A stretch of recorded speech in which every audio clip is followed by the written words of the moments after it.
మరి సమయంలో మనం ఆలస్యం చేయకుండా వాక్య భాగంలోకి వెళ్దాం. ఆ తమ్ముడు వివేక్ జనగామ కోమల్ల వివేక్ వాక్యము నిమిత్తమై ప్రార్థన చేస్తాడు.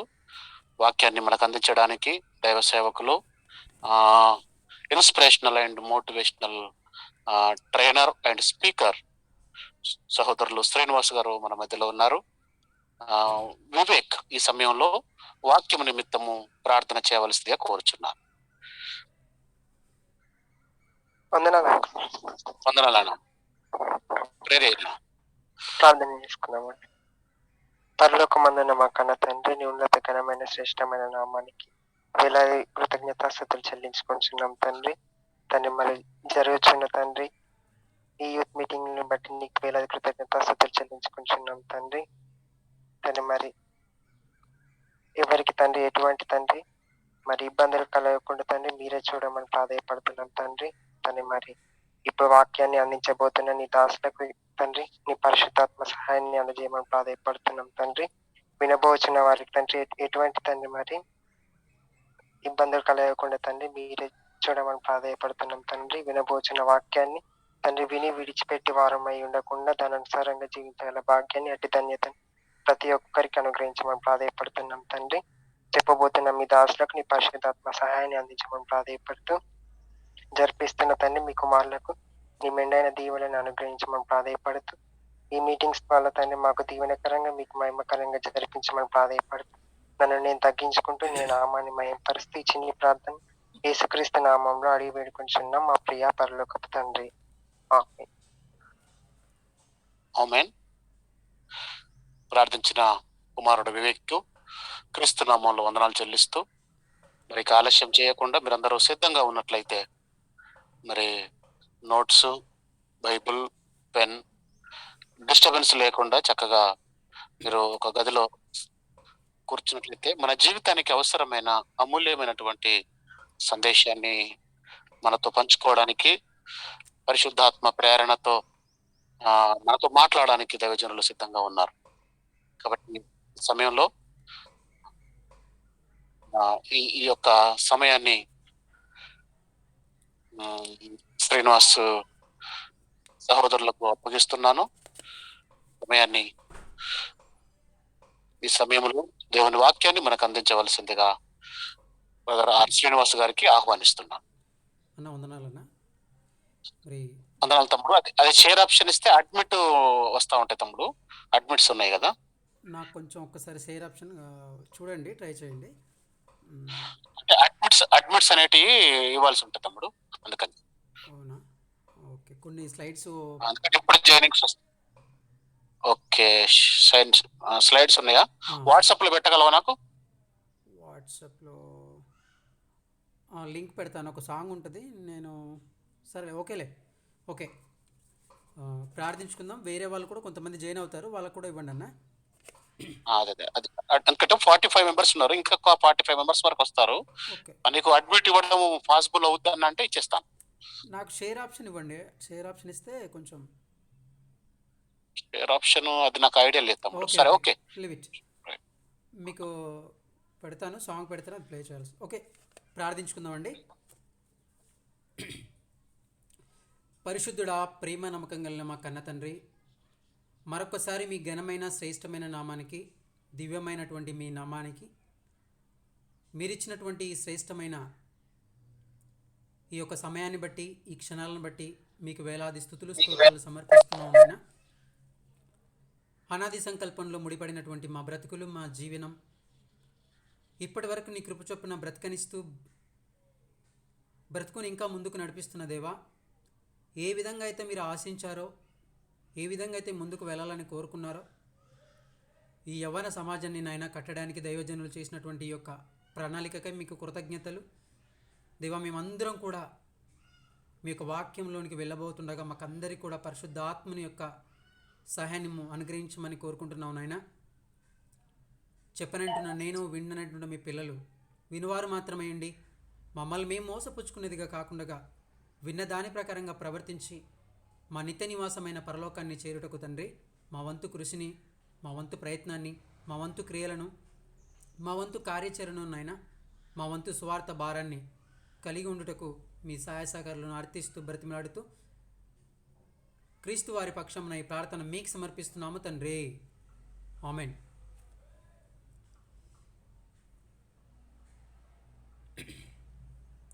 ప్రభునందు ప్రియమైనటువంటి దేవుని వారలారా, మీ అందరికీ కూడా మనందరి ప్రభు అయినటువంటి యేసుక్రీస్తు ద్వారా నా హృదయపూర్వమైన వందనాలు, శుభములు తెలియపరుస్తూ, అలాగే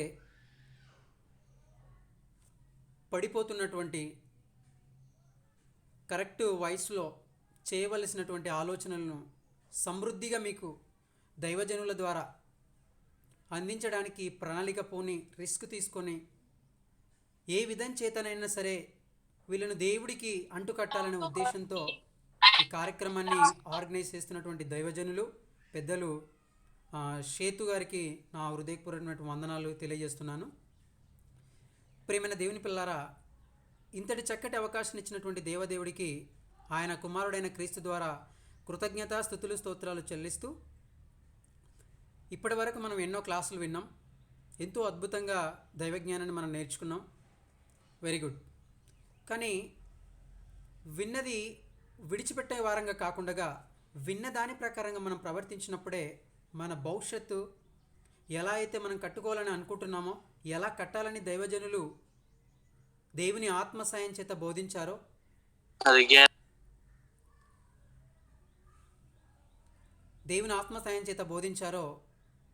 ఆ ప్రకారంగా మనం ఉండాలని ప్రయత్నపడాలి ప్రియమైన దేవుని పిల్లలారా. అందుకే మనకు ఇవ్వబడినటువంటి పాఠ్యాంశాలలో భాగంగా యవనస్తులు తప్పక తొట్టిల్లుతారా అనేటువంటి ఆలోచన మనం చేద్దాం. ఈ భూమి మీద ఈ మానవ జీవితాన్ని 4 దశలుగా మనం చూడొచ్చు. బాల్యం, కౌమారం, యవ్వనం, వృద్ధాపం. ఈ దశల్లో అతి ప్రాముఖ్యమైనటువంటి దశ, అతి ప్రాముఖ్యమైనటువంటి విభాగము, అతి ప్రాముఖ్యమైనటువంటి దేవుడు కోరుకున్నటువంటి తన పనులలో కావచ్చు, తన సంకల్పంలో కావచ్చు, మన వ్యక్తిగత జీవితాల్లో కావచ్చు, ఆశించిన అతి ప్రాముఖ్యమైన దశే ఈ యవ్వన దశ. ప్రేమైన దేవుని పిల్ల, ఈరోజు ఈ యవ్వన జీవితం అనేది ఈరోజు అర్థం కాక, సమాజంలో చెప్పేవాళ్ళు లేక ఎంత చిందరవందరగా అయ్యిందో పరిస్థితులను బట్టి మనం చూస్తే, ఈ సమాజాన్ని బట్టి మనం చూస్తే ఇట్టే మనకు అర్థమైపోతుంది. ప్రేమైన దేవుని పిల్లరా, మీరు ఎంతో బలవంతులు. దేశానికి యువకులే కావాలి,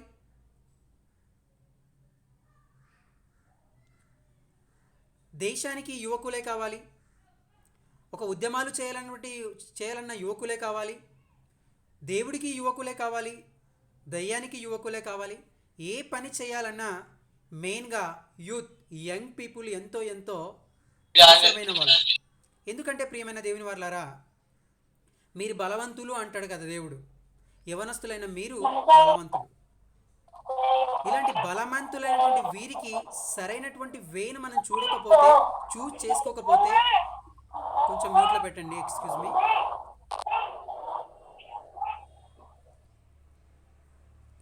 ప్రియులారా, మ్యూట్ అవుట్ అవ్వకండి. ఈ జీవితం అనేది మనకు తెలియకపోతే, దీన్ని ఎలా యూజ్ చేయాలి, దీని రైట్ ఫండమెంటల్ ఏంటి, దీని బేసిక్ ఏంటి అనేది తెలియకపోతే ప్రియమైన దేవుని పిల్లారా, చాలా చిందరవందరగా అస్తవ్యస్తంగా ఈ ప్రాముఖ్యమైన ఈ దశ ఎటు కాకుండా వ్యర్థమైపోతుంది. ప్రియమైన దేవుని పిల్లారా, ఈ వేనే అటు మంచి చేయడానికైనా ఇటు చెడు చేయడానికైనా చాలా చురుగ్గా, చాలా స్పీడ్గా ఉన్నటువంటి దశే ఈ యవ్వన దశని మనం అనేకమైనటువంటి దైవజనుల ప్రసంగాల్లో మనం విన్నాం. మరి ఇలాంటి దశ కలిగిన మనం, ఇలాంటి దశ కలిగినటువంటి ఈ వ్యవస్థ, దీన్ని ఎలా చక్కదిద్దాలి, దీన్ని ఎలా ముందుకు తీసుకెళ్ళాలి అని ఏ ఒక్కరు కూడా మరి ఏదో ఆలోచన చేస్తున్నామని చెప్పేసి కొన్ని మోటివేషనల్ క్లాసెస్ అని ఇలా ఎన్ని చెప్పినప్పటికీ ఎందుకు కావలసినటువంటి రిజల్ట్ మరి యవనస్తుల లోపల కనిపించట్లేదు. యవనస్తులు కూడా వింటున్నారు, ఆ తర్వాత వెళ్ళిపోతున్నారు. బాగా ఆలోచించాలి ప్రేమైన దేవుని పిల్ల. అంటే ఈ జీవితం ఏదైతే ఉందో ఆ దాంట్లో ప్రాముఖ్యమైన దశ ఏదైతే ఉందో ఇది తొట్టిల్లేటువంటి అవకాశం ఉంది. 4 మాటలు మంచి మాటలు చెప్పంగానే సమాజంలో మారతారా? నాన్న నువ్వు బుద్ధిగా చదువుకో, ఈ యవ్వన జీవితం మీనే ఆధారపడింది తదుపరి జీవితం. నువ్వు బాగా చదువుకుంటే ఒక మంచి ప్రయోజకుడు అవుతావు, ప్రయోజకురాలు అవుతావు, తర్వాత నీ ఫ్యూచర్ బాగుంటుంది. లేదు నాకు ఇష్టం వచ్చినట్టుగా నేను తింటాను, తాగుతాను, నా ఇష్టం వచ్చినట్టుగా ఎంజాయ్ చేస్తానంటే ఆ తదుపరి సఫర్ అవ్వాల్సింది మనమే, ప్రియమైన దేవుని పిల్లల. అందుకే ఇది చాలా ప్రాముఖ్యమైన దశ. ఇది ఎలాంటిదంటే ఒక కత్తి మీది సాము లాంటిది. ఒక కత్తి మీది సాము లాంటిది. దేవుడు కోరి ఏర్పరచుకున్న ఒక అత్యద్భుతమైనటువంటి దశనే ఈ దశ గురించి ఈరోజు మనం ఆలోచించబోతున్నాం.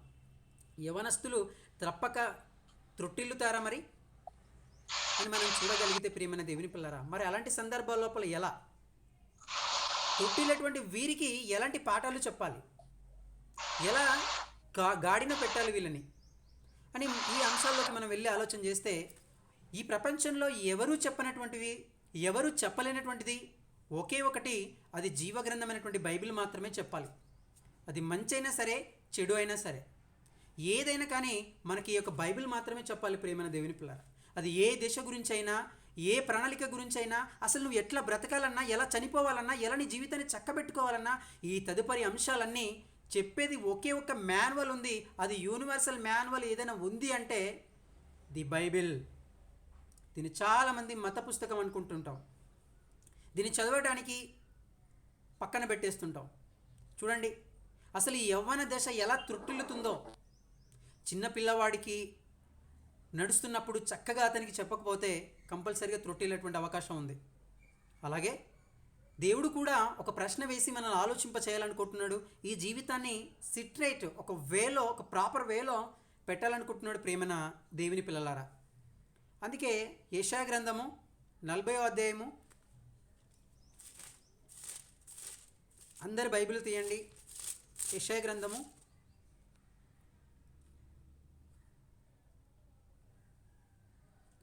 40వ అధ్యాయము 30వ వచనం.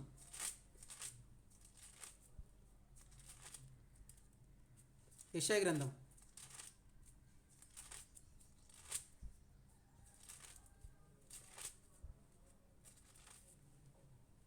మీరందరూ తీశారని భావిస్తున్నాను. చూడండి 30వ వచనం. బాలురు సొమ్మసిలిదురు, అలయుదురు, యవనస్తులు తప్పక త్రొట్టిల్లుదురు. యవనస్తులు అనేవాళ్ళు, ఈ దశ కలిగిన వాళ్ళు తప్పక త్రొట్టిల్లుతారు, త్రొట్టిల్లేటువంటి అవకాశం ఉంది. మరి ఎలా ఈ యవ్వన దశ నుంచి మనం త్రొట్టిల్లుతారని దేవుడు చెప్పాడు, జ్ఞానం చెప్పింది, ఆనాడు యెషయా గారు చెప్పారు. మరి దీన్ని ఎలా మనం పెట్టుకోవచ్చు ప్రాపర్గా, ఎలా దీన్ని సిటెడ్గా చేసుకోవచ్చు? దీన్ని ఎవరు చెప్పేటువంటి, లోకంలో చెప్పేటువంటి పాఠాలు లేవు, పాఠశాలలు కూడా లేవు ప్రియమైన దేవుని పిల్లారు. ఎందుకంటే అసలు మానవాళికి లేదంటువంటి యవనస్తులకు ఏది మేలుకరమైనదో, ఏది కరెక్టో చెప్పేటువంటి ఆ ఇన్స్టిట్యూషన్స్ అనేటువంటి ఎక్కడ కూడా లేవు. మామూలుగా లోకంలో ఉన్న వ్యక్తికి ఏది మనకి మేలుకరమైనది, ఏది త్రొట్టిల్లకుండా నేను ఉంచుతుందంటే ఎవరు సమాధానం చెప్పలేరు. కొన్ని నీతి స్టేట్మెంట్స్ మనం చదివిన తర్వాత, కొన్నిటిని మనం చూసిన తర్వాత వాటిని మనం ఫాలో అవ్వకుంటూ పోతే మనం చాలా గొప్పగా అనిపిస్తాం. అప్పుడు విన్నప్పుడే అసలు నేను డెఫినెట్గా నేను చేసేస్తాను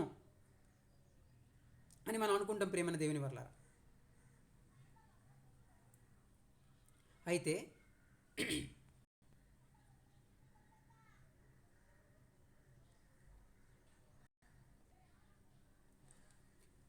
అయితే మరి ఏది మేలుకరమైనది,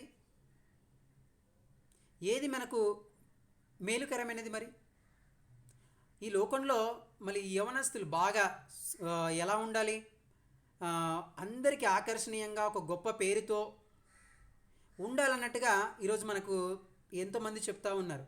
ఎందుకంటే దేవుడి మీద విశ్వాసం లేని వాళ్ళు బాగా బైక్ డ్రైవ్ చేస్తాననో, లేకపోతే ఇంకోటి ఏదైనా మనం ఒక జోక్ చేస్తాననో, వీటన్నిటిని బట్టి వాళ్ళు ఇది చెప్పటం జరుగుతుంది. మరి ఏది మానవాళికి, వీళ్ళందరికీ మేలుకరమైనది? ఈ తొట్టిల్లేటువంటి ఈ జీవితము ఇది ప్రాముఖ్యమైనది. ఈ విషయం తెలియకనే ఈరోజు ఎంతోమంది యవ్వనస్తులు వీర విహంగంతో మరి అత్యాచారాలంటూ వ్యభిచారాలంటూ తమ కోరికలు తీర్చుకోవడానికి మరి ప్రయత్నపడుతున్నారు ప్రియమైన దేవుని పిల్లారా. ఒకసారి నా వాయిస్ వినిపిస్తుందో ఒకసారి చెప్పండి. ఓకే తమ్ముడు, ఫైన్ ఫైన్, క్లారిటీ ఉంది. Thank you. సో మరి ఏంటి ఒక ప్రాముఖ్యమైన విషయాన్ని మనం చూడబోతున్నాం ప్రియమైన దేవుని పిల్లారా. అసలు ఎంత అద్భుతంగా దీన్ని డిజైన్ చేశారో సోదరులు మరి అన్నయ్య శ్వేత్ గారు, చాలా వండర్ఫుల్. ఇప్పుడు ఎలా దేవుడు బట్టబయలు చేయబోతున్నాడో చూద్దాం మనం. మరి ఏది మేలుకరమైనది ఈ మానవ సమాజానికి లేదా ఈ యవ్వన సమాజానికి? లోక సంబంధమైన వాడు గొప్పగా పేరు ప్రఖ్యాతులు సంపాదించాలి, నాకంటూ ఒక స్థానం ఉండాలి అని అవే నేర్పుతున్నారే తప్ప అసలు మనకి ఏది కావలసినది, ఏది మేలుకరమైనది, ఇలా ఎలా ఉండాలనేది అసలు ఎవరు చెప్పటం లేదు, చెప్పరు కూడా.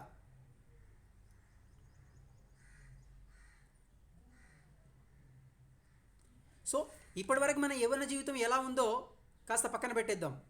ఇక నుంచైనా ఏది మేలుకరమైనదో, ఇదేని పట్టుకుంటే మనం త్రొట్టిల్లకుండా ఉంటామో, ఈ దశలో ఎలా మీరు సక్సెస్ని సాధించవచ్చో వీటన్నిటిని మనం చూస్తాం ప్రియమైన దేవుని పిల్లారా.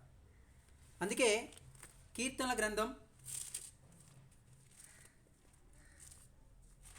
గ్రంథము 119వ అధ్యాయము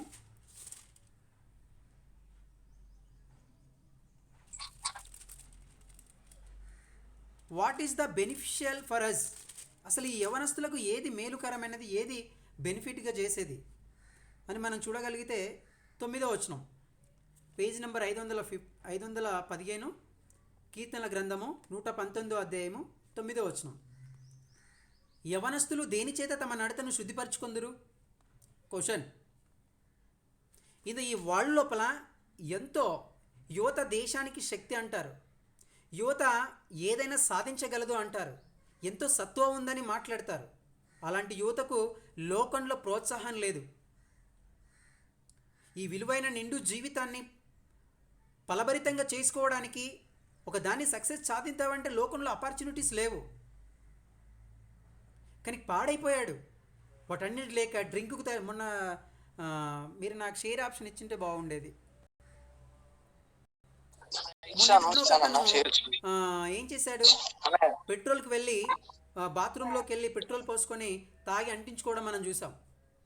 ఒక యంగ్ మ్యాన్, ఈ యంగ్ పీపుల్స్కి ఎందుకు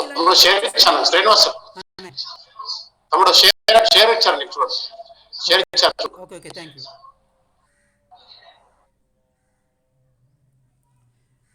యూ. సో మరి ఎందుకు పెట్రోల్ పోసుకొని చచ్చిపోతున్నారు వాళ్ళంతా? ఇవి నేర్పేవే డిగ్రీలు?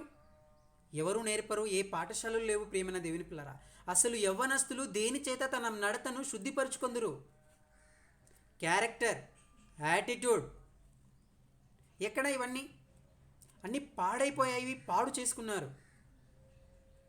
మరి వీటన్నిటి నుంచి మనకు శుద్ధి కలగాలి అంటే ఏం చెప్తుందంటే దేవుడు మహోన్నతుడు, మనల్ని కన్నా మన తండ్రి, మన బ్రతుకులను ఆశించినటువంటి ఆయన, యవనస్తులు దేని చేత తమ నడతను శుద్ధిపరచుకొందురు? ఎక్కడ ఎలా శుద్ధిపరచుకుంటారు యవనస్తులు అంటే ప్యూర్. నువ్వు ప్యూర్గా ఉండాలి. నీ యాటిట్యూడ్ కావచ్చు, నీ క్యారెక్టర్ కావచ్చు, నీ బిహేవియర్ కావచ్చు, అది ప్యూర్గా ఉండాలి అంటే ఎక్కడ ఉంది? నడత ఫస్ట్ చెడింది. ఈ నడతను తొట్టిల్లుతున్నారు ఈరోజు. అది కావడానికే ప్రియమైన దేవుని పిల్లలారా, dear young boys and young girls, చూడండి ఒకసారి. యవ్వనస్తులు దేని చేత తమ నడతను శుద్ధిపరచుకొందురు? నీ వాక్యమును బట్టి దానిని జాగ్రత్తగా చూచుకుంటే చేతనే కదా. వాక్యాన్ని బట్టి దాన్ని జాగ్రత్తగా చూచుకుంటే, ఈ వాక్యం అంటే ఇంత గొప్పదా ఈ వాక్యం? అందుకంటున్నాను, మేలుకరమైనది ఏంటో, దాన్ని ఎలా చెప్పాలో సమాజంలో కావచ్చు, యూనివర్సిటీలలో కావచ్చు, మీరు చదువుతున్నటువంటి కాలేజెస్లలో కావచ్చు, దానికి ఏది వీళ్ళకు బెనిఫిషియల్ ఫర్ అస్, ఇది ఎవరు కూడా చెప్పలేరు ప్రియమైన దేవుని పిల్లలు. అందుకే యవనస్తుల అయినటువంటి వీళ్ళు ఇలా నడత ప్రక్కతోవ పడుతుంది, త్రుట్టిల్లుతుంది. అంటే దేవుని వాక్యమును చూడండి, ఒక లాజిక్ పాయింట్, ఒక మంచి పాయింట్ అని దేవుడు చెప్తున్నాడు. ఈ పాయింట్ నువ్వు పట్టుకున్నావా, నీ యవన జీవితం హ్యాపీగా సాగిపోద్ది. ఇక ఇలాంటి కల్మషాలు, మత్సరాలు ఇలాంటివి ఏవి లేకుండా హ్యాపీగా సాగిపోద్ది ప్రియమైన దేవుని పిల్లరా. అంటున్నాడు, నీ వాక్యమును బట్టి దానిని జాగ్రత్తగా చూసుకుంటే చేతనే కదా. వాక్యాన్ని బట్టి దాన్ని జాగ్రత్తగా చూసుకోవటాన్ని బట్టే కదా. అంటే వాక్యం ఎంత గొప్పదో చూడండి. మన యొక్క నడవడిని మనం త్రొట్టిల్లకుండా ఉంచేది ఏదైనా ఉందంటే అది వర్డ్ ఆఫ్ గాడ్, దేవుడి మాటే. Note this point. మనల్ని గాడిలో పెట్టేది, మనల్ని ప్రాపర్గా పెట్టేది ఏదైనా ఉందంటే అది దేవుడి మాట కేవలం. అంటే ఎంత గొప్పదో చూడండి. మీరు వరల్డ్ వైజ్గా తీసుకోండి, వరల్డ్ వైజ్గా సెర్చ్ చేయండి. ఎనీ గూగుల్, ఎనీ ఇంటర్నెట్ సెర్చింగ్లో మీరు కొట్టండి. అసలు యవ్వనస్తులకు మేలుకరమైనది ఏంటి, వాళ్ళు తప్పిపోతున్నప్పుడు త్రొట్టిల్లకుండా ఎలా ఉంచాలి అన్నటువంటి పాటలు ఎక్కడన్నా విన్నారా మీరు? ఎక్కడన్నా కనిపించాయా మీకు? మనకు కనిపించవు. ఎందుకంటే ఈ యవ్వన జీవితం దేవుడికి కావాలి, యవ్వన జీవితం లోకానికి కావాలి, యవ్వన జీవితం సాతానికి కూడా కావాలి. అవన్నీ చెప్తే నువ్వు నడవలేవు నాయన అని చెప్పేసి మన భ్రమలో ఉంచేసింది. అందుకే దేవుని వాక్యం ఎంత గొప్పది. ఈ వాక్యంతోనే యవ్వన దశ కట్టుకొని ఉంటే అసలు త్రొట్టిల్లటువంటి అవకాశం లేదు ప్రియమైన దేవుని పిల్లరా. ఇంపాసిబుల్, అసలు అసాధ్యం అది. ఇంకా దేవుడు చెప్తున్నాడు, నువ్వు వాక్యమన్న అంటుకట్టబడి ఉంటే, వాక్యంతో డీలింగ్లో ఉంటే, వాక్యంతో కనెక్షన్లో ఉంటే నువ్వు త్రొట్టిల్లటువంటి అవకాశం ఉండదు. కానీ ఈరోజు త్రొట్టిల్లడానికి బోల్డ్ అవకాశాలు ఉన్నాయి లోకంలో. సినిమాలంటూ, వేరే మోహపు చూపులంటూ, ప్రేమ వ్యవహారాలంటూ ఎన్ని చెప్పుకుంటూ పోతే పెద్ద లీస్ట్ అవుతుంది ప్రేమన దేవుని వారలారా. కాబట్టి వాక్యాన్ని సంపాదించాలి, వాక్యంతో అంటుకట్టుకొని ఉండాలి. అప్పుడే మనం త్రొట్టిల్లకుండా ఉండగలం.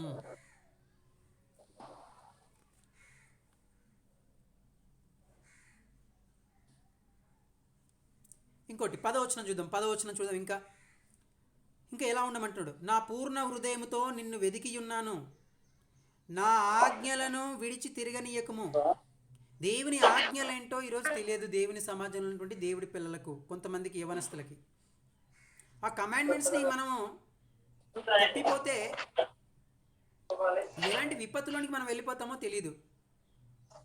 కాబట్టి దేవుని యొక్క వాక్యం మన దగ్గరికి వచ్చినప్పుడు దాన్ని దూరం చేయకూడదు. అంటే ఇది వాక్యం అంటే చాలా ఇంపార్టెంట్, చాలా గొప్పదనగా మనం అర్థం చేసుకోవాలి. సో నెక్స్ట్, నీ పూర్ణ హృదయంతో నిన్ను వెతికి ఉన్నాను, నా పూర్ణ హృదయంతో నిన్ను వెతికి ఉన్నాను, నన్ను నీ ఆజ్ఞలను విడిచి తిరగనీయకుము. ఆజ్ఞలను విడిచి తిరగొద్దు. ఆదమవ్వలు ఆదికాండం 3వ అధ్యాయంలో మనకు కనిపిస్తుంది.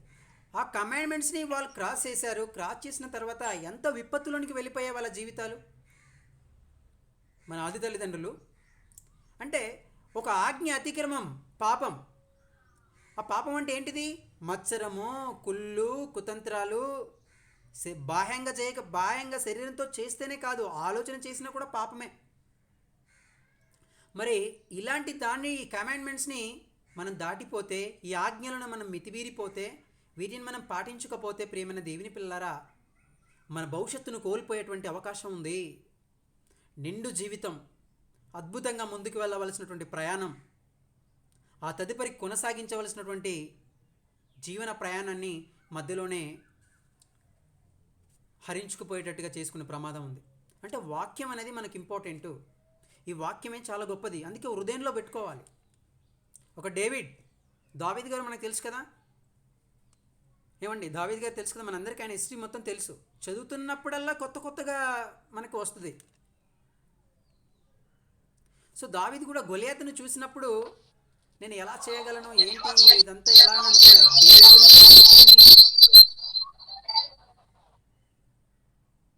దేవుని వాక్యాన్ని తన మదిలో ఉంచుకున్నాడు. దావీదు దగ్గర ఏది లేదు, దేవుడి మీద ఒక విశ్వాసం ఉంది. నేను సాధించగలను, నేను చేయగలనటువంటి విశ్వాసం ఉంది, దేవుని వాక్యం ఉంది. కనుకనే గొలియాతును తను అనుకున్నది చేయగలిగాడు. కనుక ఈ వాక్యాన్ని అంటి పెట్టుకొని ఉండాలి ప్రియమైన దేవుని పిల్లరా. ఈ వాక్యాన్ని మనం ఫాలో అవుతూ ఉండాలి. ఇంకా చూడండి 11వ వచనం. నీ ఎదుట నేను పాపము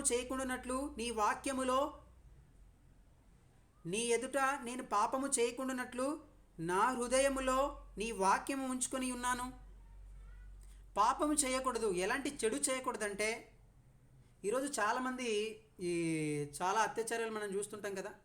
వీటన్నిటిని ఏంటంటే దేవుడి వాక్యము హృదయంలో లేదు, దేవుడి మాటకు స్థానం లేదు. కనుకనే మనిషికి ఏది ఎంతసేపు ఉన్నా ఈ లోకం ఏం నేర్పించింది?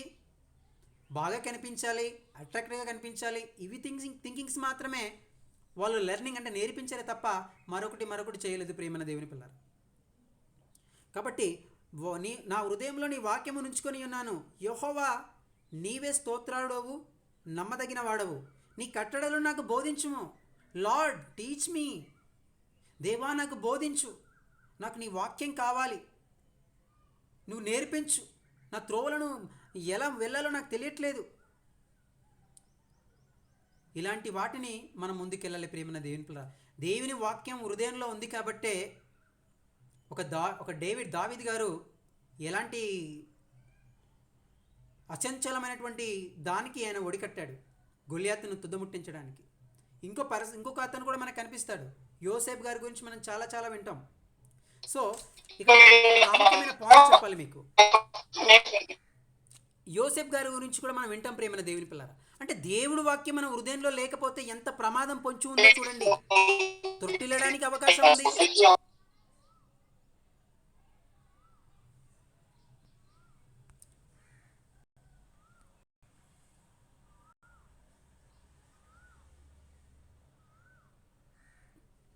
తొట్టిల్లడానికి అవకాశం ఉంది. అలాగే కొన్ని ఫెయిల్యూర్స్ రాగానే మనము యంగ్ ఏజ్లో ఏం చేస్తామంటే, కొన్ని ఫెయిల్యూర్స్ రాగానే ఇంక అయిపోయిందిలే, నేను ఇంకేం సాధించలేనులే, ఇదే ఫస్ట్ స్టెప్ స్టోన్ ఏమో, ఇంక ఈ స్టోన్ను నేను ఎంచుకున్నాను, నేను ఫెయిల్ అయిపోయాను అనుకుంటుంటారు. అలా కాదు ప్రియమైన దేవుని పిల్లలారా. ఎలాగంటే ఒక యోసేపుని చూడండి, ఎంత మోటివేటెడ్గా మనకు ఉంటారు ఆయన. ఎన్ని ఫెయిల్యూర్స్, ఎన్ని కష్టాలు, కష్టపడాలి ఈ జీవితంలో.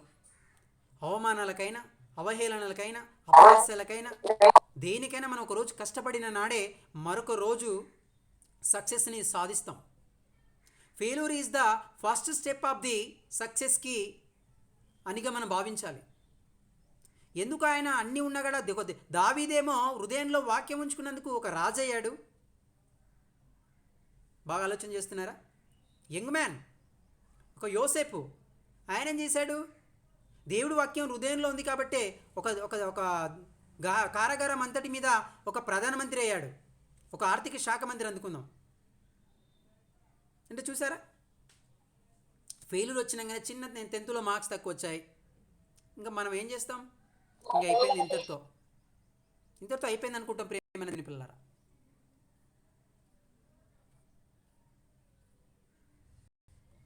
ఇంతలో ఇంకా అయిపోయిందని మనం భావిస్తూ ఉంటాం. సో మన ఫెయిల్యూర్ కావాలి.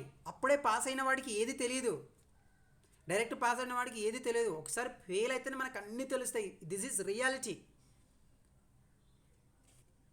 In the world any book search చేయండి, ఫెయిల్ అయితేనే మనకు లాట్ ఆఫ్ ఇన్ఫర్మేషన్ దొరుకుద్ది. నెక్స్ట్ మనం సమస్యని ఎలా జయించాలో, ఆ సమస్యకి ఎలా ఎదురాడాలో మనం తెలుసుకుంటాం. చిన్న కష్టం వచ్చేసరికి మనం ప్రక్కదోవ పట్టిపోతాం ప్రేమన దేవుని పిల్ల. అందుకే మనం త్రొట్టిల్లకుండా ఉండాలంటే ఈ వాక్యాన్ని మనం మదిలో కొలువు తీరించుకోవాలి, తినాలి, త్రాగాలి, జీర్ణించుకోవాలి. దీనికోసమే మాట్లాడాలి. ఏదో దాని ఏమంటారు, వేస్ట్గా మనం యూజ్ చేయకూడదు. అందుకే ఈ వాక్యం లోపల ఇంకా ఏమేమి ఉన్నాయో మనం ఆలోచించబోతున్నాం. చూడండి, చాలా గ్రేట్గా మనకు దేవుడు టీచ్ చేస్తున్నాడు. చూడండి, లార్డ్ టీచ్ మీ అంటున్నాడు. నా హృదయంలో నీ వాక్యం ఉంచుకొని ఉన్నాను, నన్ను నీ ఆజ్ఞలను విడిచి తిరగనీయకము.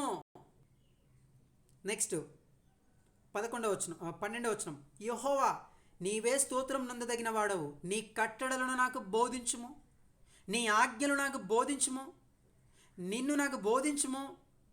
లార్డ్ మై గాడ్, నాకు ఒకసారి బోధించు నాయనా, నేను సరి చేసుకుంటాను. యవనస్తులు దేని చేత ఈరోజు తమ జీవితాలను అతలాకుతలం చేసుకుంటున్నారు. ఈరోజు ఫెయిల్యూర్ వస్తే వెళ్ళిపోతారు, డిప్రెషన్లోకి వెళ్ళిపోతున్నారు. చిన్న ఏజ్లోనే చిన్న వాటికే గేమ్స్కి అడిక్ట్ అయిపోతున్నారు. మనకు అతి భయంకరమైనటువంటి ఈ టెక్నాలజీ బాగా ఉపయోగించుకుంటే ఇలా దైవికంగా బాగుంటుంది. ఏది ఓపెన్ చేసినట్టు ఈ ఫ్రాంక్గా మనం మాట్లాడగలిగితే అశ్లీలం. మనం కనీసం దైవవాక్కులను విందామంటే దాంట్లో యాడ్ వచ్చేస్తుంది. అంటే దుష్టుడు చేరినటువంటి చోటు లేదు, వాడు చేరాడు. కాబట్టి మనం కూడా వాక్యాన్ని గట్టిగా మనం అదిమి పట్టుకోవాలి. నా గోల్ ఫస్ట్ ఈ 66 పుస్తకాల్లో మాస్టర్ చేయాలి. అంటే థింకింగ్స్ లోపల ఈ 66 పుస్తకాలు నేను పఠించుకోవాలి, నా హృదయంలో పెట్టుకోవాలి అని ఒక కసి, ఒక పట్టుదల యవన జీవితంలో రాకపోతే తప్పక మనం త్రొట్టిల్లుతాం ప్రియమైన దేవుని పిల్ల. ఇలా దేవుడి వాక్యాన్ని ఉంచుకుంటే మనం త్రొట్టిల్లేటువంటి అవకాశం లేదు. త్రొట్టిల్లుదురా అన్న మనం మోర్ పర్సంటేజ్ ఈ లోకంలో త్రొట్టిల్లేటువంటి అవకాశం ఉంది. అలాంటి ఆపర్చునిటీస్ కూడా వస్తాయి మనకి, ఇంకా మనం చూస్తాం ముందు. అందుకే చూడండి ఈ వాక్యంలో ఏమేమి ఉన్నాయో, నీ నోట నీవు సెలవిచ్చిన న్యాయ విధులన్నిటినీ నా పెదవులతో వివరించుదును. సర్వ సంపదలు దొరికినట్లు నీ శాసనముల మార్గం బట్టి నేను సంతోషించదును. సర్వ సంపదలు, ఈ వాక్యాన్ని మనం కలిగి ఉంటే, యవ్వన దశలో ఉంటే అటు పాపం కాదు కదా, చీల్చి చెండాడొచ్చు సాతాను యొక్క ఆలోచనలని. సాతాను యొక్క ఆలోచనలు చీల్చి చెండాడొచ్చు ప్రియమైన దేవుని పిల్లరా. గమ్యం తెలీదు, టార్గెట్ లేదు, ఒక సక్సెస్ ఎలా కొట్టాలో తెలీదు, ఎలా ప్రణాళిక చేయాలో తెలీదు, దైవజనులు చెప్తున్నట్టు ఎలా నీట్గా నోట్స్ ప్రిపేర్ చేసుకోవాలో తెలీదు. మనమైతే అటు పోయేవారికి ఏం తెలుస్తుంది? ఎంతసేపున ఏ డిగ్రీ చదివావు? చదవద్దని చెప్పట్లా, గుడ్గా చదవాలి, మన ప్రయత్నం మనం కొనసాగించాలి. నెక్స్ట్ ఒక 20 మినిట్స్ మీకు ఆ సెషనే ఉంటుంది కనుక వాక్యాన్ని ఉంచుకోవాలి. ఇగో సర్వసంపదలు దొరికినట్లు నీ న్యాయ విధులు నాకు కావాలి అంటున్నాడు ఆయన. మీ కొలస్సీలకు రాసిన పత్రిక మనకు తెలుసు, సర్వసంపదలు బుద్ధి జ్ఞానములు క్రీస్తునందే గుప్తంలై ఉన్నవి. మొత్తం ఇక్కడే ఉంది. ఈ వాక్యాన్ని నువ్వు వంట పట్టించుకోవాలి, ఈ వాక్యాన్ని నువ్వు ముందుకు తీసుకెళ్ళాలి. ఇంకా ఈ వాక్యం లోపల ఏమేమి ఉన్నాయో చూడండి. నీ ఆజ్ఞలో నేను ధ్యానించదను, నీ త్రోవలో నేను మన్నించదను అని చెప్పి సామెతల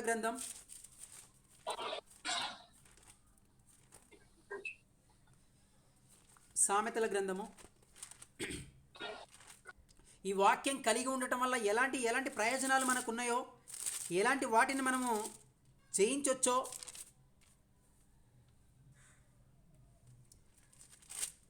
మూడో అధ్యాయము, సామెతల గ్రంథం 3వ అధ్యాయము. ఏంటి మనకు బెనిఫిట్, ఏంటి మనకు లాభం? ఈ వాక్యం కలిగి ఉంటే ఏంటి మనకు లాభం, ఏమొస్తుంది ఇది కలిగి ఉంటా అని యవన జీవితంలో మనం అనుకుంటాం. బైబిల్ చదవడానికి వెళ్తే నిద్ర వస్తుందని అనుకుంటుంటాం. ఏంటికంటే ప్రియమైన దేవుని పిల్లరా, ఒక గురి అంటూ మనకు లేదు, మనకు నేర్పేవాళ్ళు లేరు, చెప్పేవారు లేరు. ఒకవేళ చెప్పేవారు కొద్ది పర్సెంటేజ్ ఉన్నా వాళ్ళని అర్థం చేసుకోలేకపోతున్నాం మనం. ఈ వాక్యంతో అంటుకట్టబడి ఉంటే ఎంత జయించగలవో, ఎంత విజయాలను చూడగలవో. ఒక దావీదు ఎలాగైతే రాజు అయ్యాడో, ఒక యోసేపు ఎలాగైతే ఒక మంత్రి అయ్యాడో, నీవు కూడా విజయోత్సవాన్ని చూడబోతావు, చూస్తావు కూడా. ఇది సామెతల గ్రంథం 3వ అధ్యాయము 16వ వచనం. ఈ జ్ఞానంలో ఏమున్నాయి, ఈ వాక్యంలో ఏమున్నాయి చూడండి.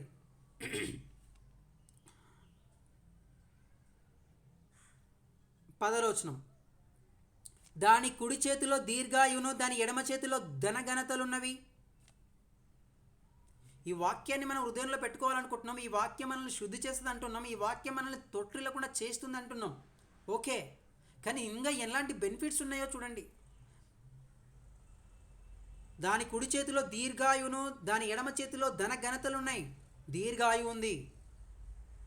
చాలామంది లైఫ్ను టైంను వేస్ట్ చేసుకుంటున్నారు. ఏదో బైక్ వాడి వాడు నడిపాడని, నేను నడపకపోతే నన్ను వేస్ట్గా అంటారని. ఎందుకంటే కొన్ని టు బీ ఫ్రాంక్గా మాట్లాడవలసినటువంటి సందర్భం ఇది ప్రియమైన దేవుని పిల్లారా. నువ్వు లోకంతో స్నేహం చేస్తున్నావు కాబట్టి లోకస్తులు నిన్ను అలా బిలీవ్ చేస్తారు. నువ్వు లోకంలో ఉన్నావు కాబట్టి లోకం ఆలోచనలే నీకు ఉంటాయి అని డ్రైవ్ చేసేసి బాగా లాంగ్ రైజింగ్ పెట్టేసేసి తమ జీవితాన్ని అర్ధాంతరంగా ముగించుకుంటున్నారు. ఎంతమంది లేరు, ఎంతమంది యవనస్తులు తమ జీవితాలను అస్తవ్యస్తం చేసుకొని తల్లిదండ్రులకు కడి శోకాన్ని మిగిల్చారు.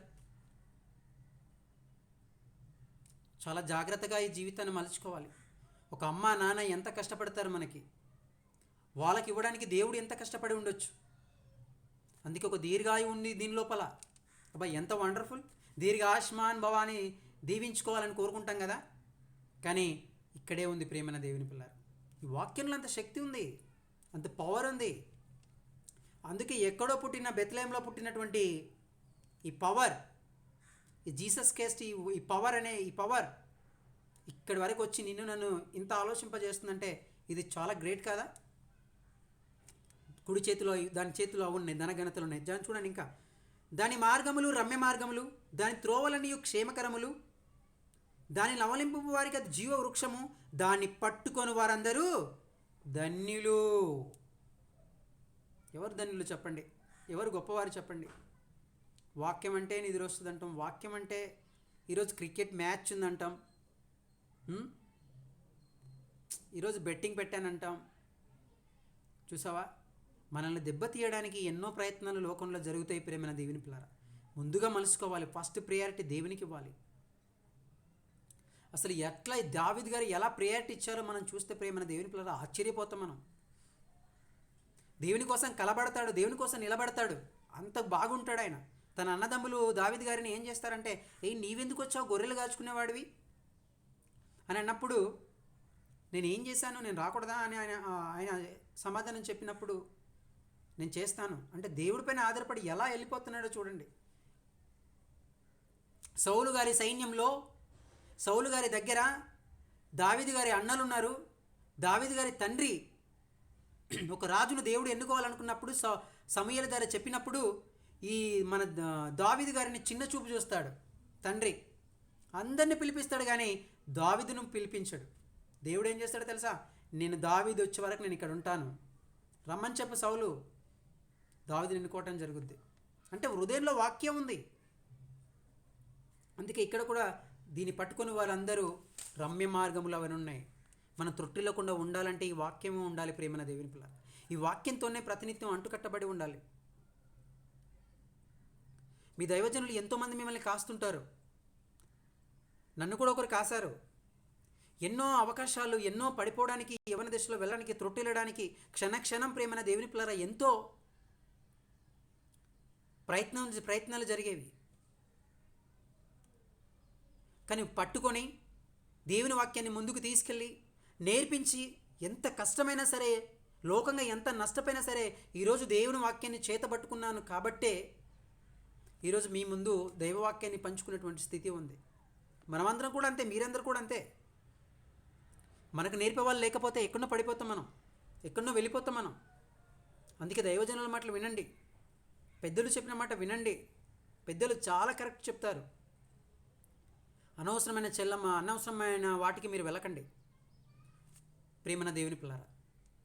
ఈరోజు బాగా మనం ఖాళీ టైంలో ఉంటాం కాబట్టి అన్ని బ్యాడ్ థింకింగ్సే వస్తుంటాయి. బ్యాడ్ వే చూస్తే ఏం కాదులే, పోతే ఏం కాదులే అనుకుంటాం. అది బాగా మైండ్లోనికి వెళ్ళి సైకాలజీ ప్రకారంగా మనకు వర్క్ చేయబోతుంది. అది ఎవరికి తెలియటంలా. అందుకే ఈ వాక్యాన్ని మనం ఉంచుకోవాలి హృదయం లోపల. నేను యవన కాలమందు ఎవడు నిన్ను తృణీకరింపకుండా చూసుకొనుమా అంటాడు తిమోతికి రాసినటువంటి పత్రికలో. నీ యవనెచ్చల నుంచి పారిపోమ్మంటాడు. నేత్రాశ, శరీరాశ, జీవపు డంబం, ఇవే కదా ఈరోజు వెంటాడుతున్నాయి. ఈ వాక్యం విని గడపకు నువ్వు పక్కనకి వెళ్ళి, ఈ జూమ్లో నుంచి పక్కనకి వెళ్ళిన మరుక్షణమే నీకు ఏదో ఒక రూపకంగా. కాబట్టి ఆలోచించాలి మనమంతా ప్రేమైన దేవుని పిల్లలు. అందుకే నష్టపోకండి. ఒక సాంగ్ చూద్దాం, చూడండి.